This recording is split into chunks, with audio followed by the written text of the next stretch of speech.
There is a Creature Commandos, but you want to save that? No, we can talk about it now. I mean, it's Suicide Squad, the animated series. Yeah, so much so that I was like, wouldn't it have been better if they had actually branded it and titled it The Suicide Squad: Creature Commandos? Because that would have gotten, I'm just purely from a marketing perspective, that would have made me more interested in watching the show. Yeah, because it starts off with like Rick Flag. What's it? Is this Rick Flag? Yeah, Rick Flag, his dad. Yeah.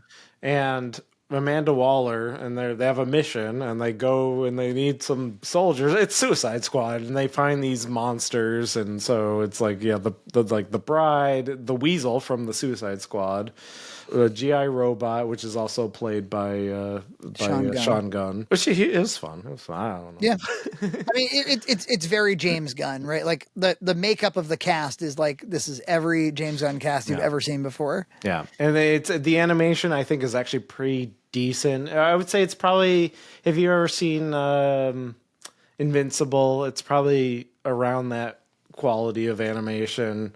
Yeah. Yeah, I think it's like better than like X-Men, the X-Men show that we just watched this year. Yep. But so it's fine. And yeah, it's if you're into James Gunn quipping and where they have misfits and you find out their backstory, and it's always the same. The main one is like kind of a stoic kind of man's man that maybe needs to learn how to like work with other people and be a little more feminine. Then there's like supporting characters who are like very fucking goofy and have like one gimmick, like I Am Groot or the shark from Suicide Squad who talks about he's Sylvester Stallone. GI Robot, he wants to shoot Nazis. Yeah. Yep. Or Peacemaker. It's always the same. And then like one of those guys said something absurd, and then the more stoic one is like, what does that even mean? And there's always like a stoic woman too who's like very competent. And then there's always like a gentle woman, like one who's like very tender and maybe very powerful, but she doesn't really know it. She kind of is like mismatched for it. Always. It's so fucking James Gunn. Much like Skeleton Crew. Look, this guy makes a good show. Like this dude knows how to plug characters in and entertain you. He has his 2000s rock music and there's a lot of that pop music, and it's always fun. He's a good DJ.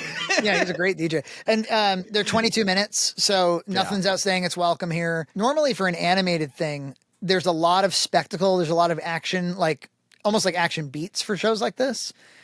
This has those, but it really spent time on the characters and situation and story first. Yes. And then it launched into the action. So it's doing its legwork. He's obviously having fun. But yeah, it's Suicide Squad with monsters. But it does worry me a little bit because I've been really insistent. Like I've just been sure of myself that James Gunn will not make a James Gunny Superman movie. I was like, he can't. It's not a. Maybe he's getting it all out on this one. Maybe he's getting it all out. Right. Yeah. One last jerk off. Even in the intro, you see him. He's typing at a computer. It's at his fucking crotch. He's for some reason he's got a little crotch computer, and then he does a self-satisfied thing, and the computer goes into his crotch. What were they thinking? It's the most like I'm right. It's like I don't know. It feels like something. What do you call it? A college student would do. Oh yeah. Yeah. Isn't he above this? It was what was my thought when I saw it. Like, you don't need to like brand yourself quite that way. But whatever. It's good. I kind of look forward to seeing new episodes and seeing where it all goes because I liked his Suicide Squad movie a lot. I thought it was really fucking cool. Yeah. And this is a sequel to that because they talk about Starro, they talk about Rick Flag dying. It's a sequel to the Suicide Squad, which is confusing because that was in the previous canon, and now he's just adding it to this canon because probably because he wants to. He worked on it, so if there's going to be a Peacemaker season 2, and it's going to somehow tie into all this too. I remain extremely confused about the canon. Like, so is Margot Robbie's? That's like my first question. Is her Harley Quinn still canon? Because I know Lady Gaga's isn't. Well, it'll be whatever James Gunn decides is canon.